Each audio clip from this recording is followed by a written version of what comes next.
श्राद्ध पक्ष की दसवीं,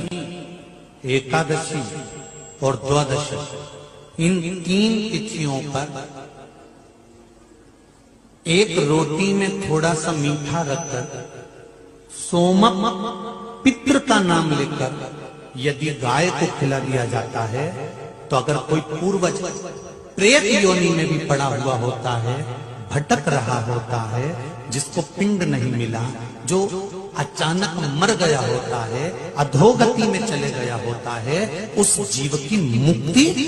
दसवीं श्राद्ध पक्ष की,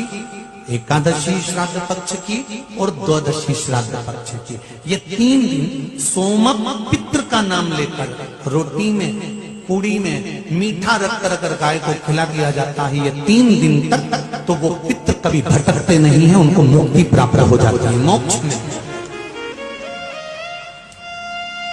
एक बार सभी लोग वापस नाम। श्राद्ध पक्ष की दसवीं,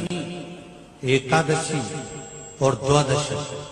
इन 3 तिथियों पर एक रोटी में थोड़ा सा मीठा रखकर सोमक पितृ का नाम लेकर यदि गाय को खिला दिया जाता है तो अगर कोई पूर्वज प्रेत योनि में भी पड़ा हुआ होता है, भटक रहा होता है, जिसको पिंड नहीं मिला, जो अचानक मर गया होता है, अधोगति में चले गया होता है, उस जीव की मुक्ति दसवीं श्राद्ध पक्ष की,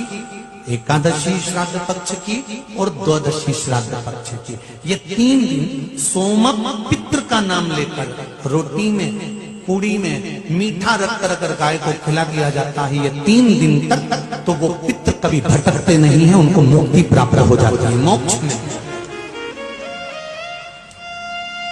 एक बार सभी लोग वापस नाम। श्राद्ध पक्ष की दसवीं, एकादशी और द्वादशी, इन 3 तिथियों पर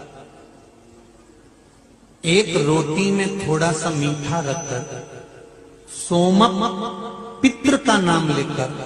यदि गाय को खिला दिया जाता है तो अगर कोई पूर्वज प्रेत योनि में भी पड़ा हुआ होता है,